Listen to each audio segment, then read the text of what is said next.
Welcome to A Magical Life, Health, Wealth and Weight Loss. I'm your host, Magic Barclay, lead practitioner at Holistic Natural Health Australia and #1 best-selling author. In this podcast, I aim to give you practical tips on how to accelerate and sustain your health, increase your financial, spiritual and emotional wealth, and to look at something that haunts many of us needlessly, weight loss. In some episodes, I'll have guests available to give you even more tips, but in others, the floor is yours. Drop us a line at A Magical Life Podcast on Facebook and let me know what you would like to know more about. Now, sit back and enjoy, because it is time for you to create and truly discover a magical life. Welcome back to A Magical Life. I'm your host, Magic Barclay. Today, Joshua Ford rejoins us. He is the CEO and founder of HipTrain. Welcome back, Joshua. Thanks, Magic. I'm glad to be here. Now, in our last episode, we touched on a lot, and there's so much more we can explore here. So, first of all, tell us who HipTrain services. Yeah. So really, HipTrain is the most personalized it can get, right? And so the way that it works is that you sign up, you tell us what your goals are, you tell us your injury history, you tell us what you're looking for in a coach, and then we have humans that read that and we'll pair you with one of our coaches based on what you're looking for. So Magic, maybe the coach that you're looking for is someone who would not be a good fit for me, and that's totally okay, right? And so we're going to pair you with a coach, and you'll work out with that coach every single time, right? And so whether that's your meditation guide, your yoga instructor, your personal trainer, you'll be with that same person each and every time. And so their job is to make it about you, right? Their whole MO is, how do I build something for you? And so one of the things that I think we're most proud of at HipTrain is we've done 15,000 sessions, but no single session has been the same. So it's been 15,000 unique sessions. So we have everybody from people who are 10, 11, 12 years old to people, I think our oldest customer is 84 years old. We have people in wheelchairs. We have people who are ex-Olympian athletes. We have people who are working out for the first time in their life. We have people who are trying meditation for the first time in their life. We have people who have done meditation for 20 years. And so whether you're a beginner or advanced, whether you feel really comfortable in the discipline or totally uncomfortable, we're here for you. We have, like I said, a range of coaches to pair with you to make sure that it's the right fit. And this is your first time ever working out, we're not going to pair you with someone who's going to scream at you and make you do push-ups and burpees and all that horrible stuff, right? And if you tell us that you want to become an Ironman athlete, well then, yeah, we'll find someone who will kick your butt a little bit and get you there. Okay, so I'm going to address something that's rather unpopular to discuss here in Australia. And that is the world of personal trainers that think screaming at you and making you vomit is okay. And that if you look on paper like a gym risk, that you should be treated as less than. I will use my own body as an example. Lots of damage, used to do powerlifting, used to have my own gym. Now, constant neck pain at about an 8 out of 10, stenosis of vertebrae, metabolic syndrome. So what I would look like on paper is a walking risk category. And many PTs here are certainly not trained to deal with structural imbalances. So for those that have these kind of extremes or a disability or some sensory issues or something, how can your team make fitness inclusive?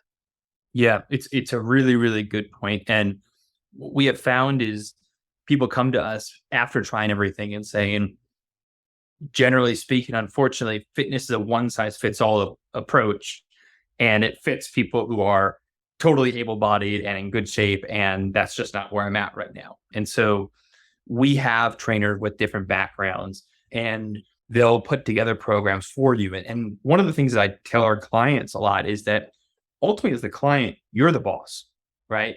Not the trainer, right? And so when you say, hey, I've got a neck pain. That's 8 out of 10. I can't do this. I can't, doing sit-ups, for example, strains my neck. I'm not doing that. That's absolutely what we want you to say. Like we want you to share that information and be the boss. And the trainers, we train our trainers to be adaptable and to understand that and to look through their notes and keep copious notes on, what you've said and both at sign up and then every session going forward. And so I think that part of it's what we look for in a trainer, right? So we don't want those people who are going to scream at your face and, the boot camp instructor. And, we've got a couple who can do that if that's what you're looking for. But really, for us, what we look for in our trainers are people who understand the body at a really, really high level, and people who have empathy, right? And people who can build relationships and have strong EQ. And honestly, we think that it's pretty much 50-50 split to make you a good trainer, right? Yeah, you can know everything about the body and have no EQ.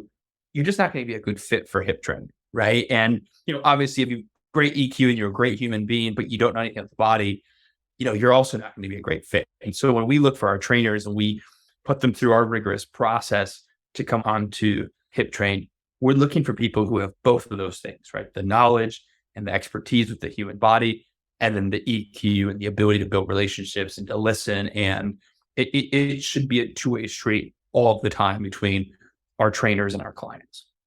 That sounds great. Now, listen, there's so many things that the body does to stay safe. And on this podcast, I talk about it all the time. In functional health, we know the body wants to be safe.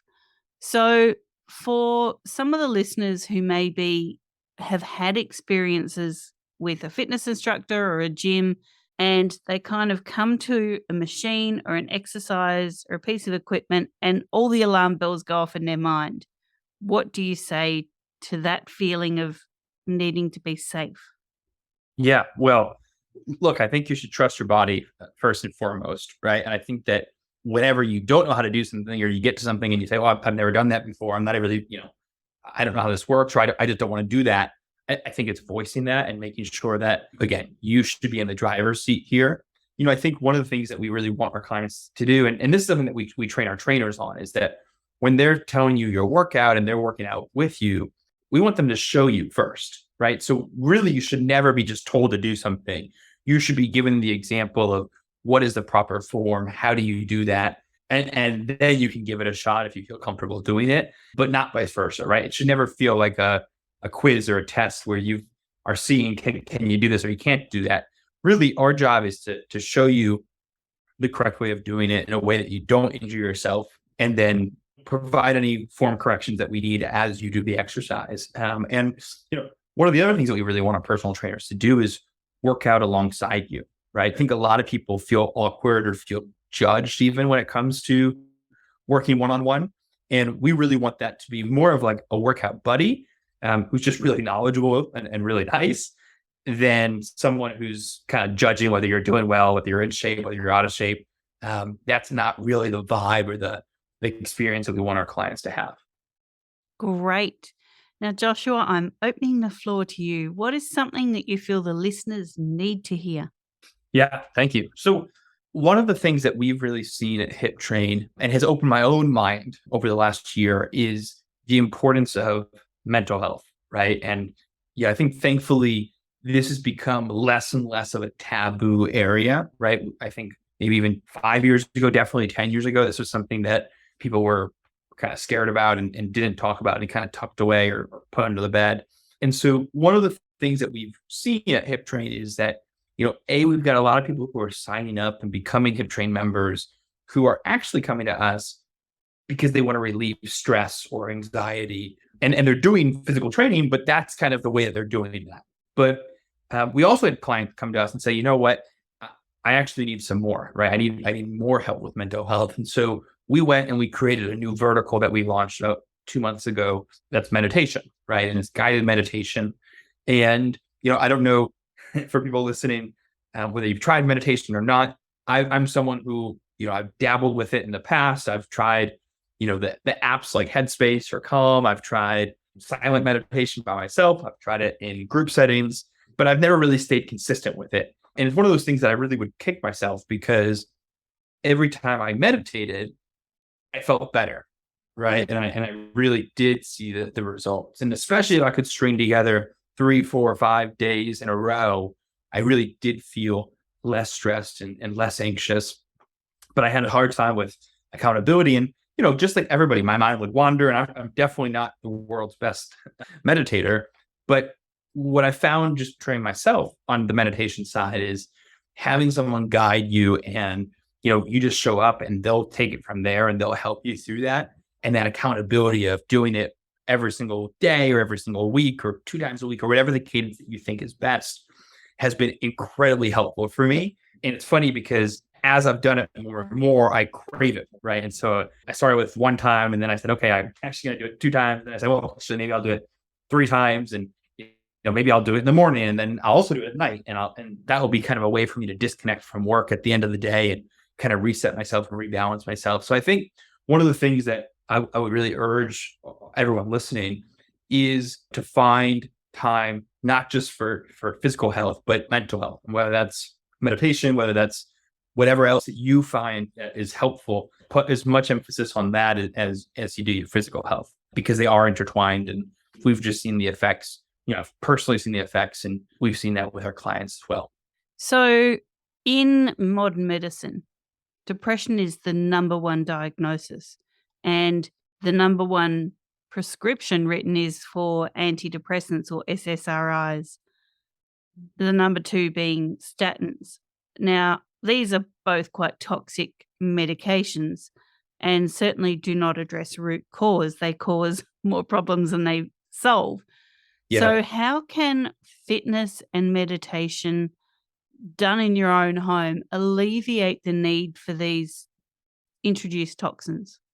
Yeah, I'm glad you brought this up, Magic, because personally, I'm someone who believes exactly what you just said, is that, introducing toxins to your life is really never the ideal solution, right? It just kind of creates more problems down the road. And, I think a lot of people who are on these kinds of drugs really feel kind of a muted version of themselves. And, I just think that it's a pity to not live your life in as much of a vibrant life as you can. And so if you are kind of muted, that kind of defeats the point, right? And so I'll speak just from a personal perspective. I am always in a better spot in my mental health when I'm working out. Always. My girlfriend will laugh at me on vacation that I'm still going to want to wake up and probably try to get even a light workout in, even if it's 20 minutes, just lightly cycling or going for a long walk. And I always say it's not because I'm doing it for physical purposes. A lot of times I'm probably burning very few calories, but it's a mental health thing. And I know that if I don't do that in the morning, the entire time I'm laying at the beach or I'm walking around the city, I'm just mentally, I can feel the stress and the burden on me. And so for me personally, I kind of have to carve out.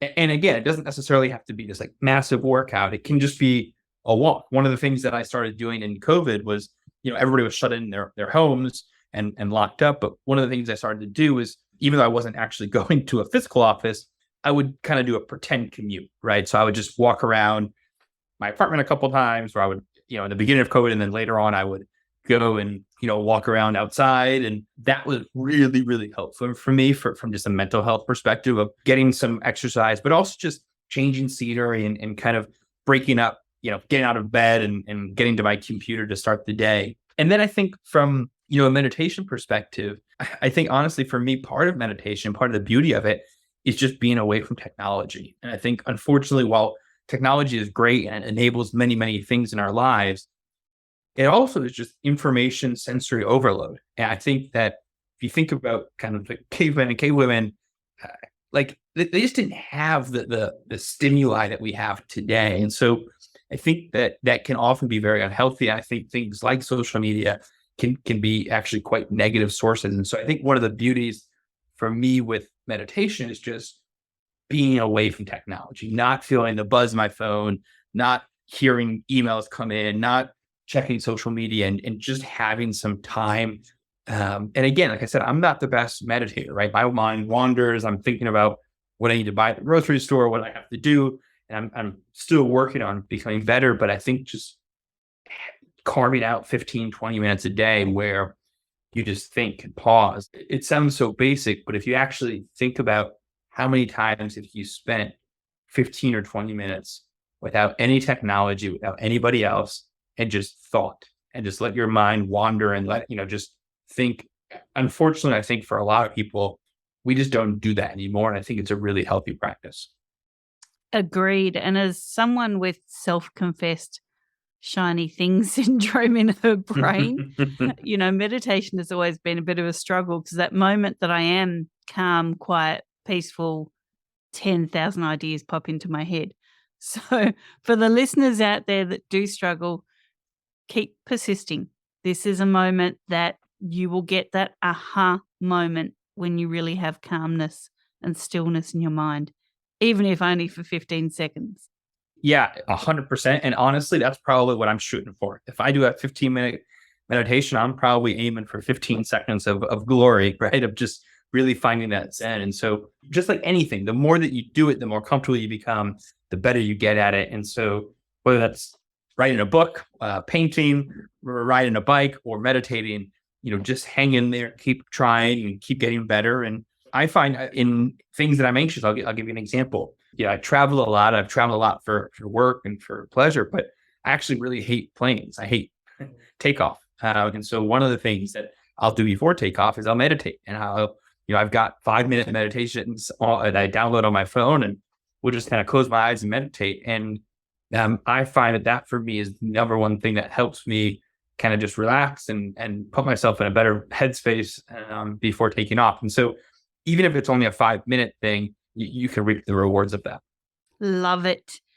And look, we do need to say the world is changing. People maybe want to leave home less. They're cutting back things in their life to really focus on time with loved ones, time with themselves, time with things that matter. So how does HipTrain help them with that refocusing, repurposing? Yeah. Well, I think that one of the things that's really great about HipTrain is that you can do it from anywhere, right? Everything is done via video conference. And so you can do that from your house. You can do that from outside.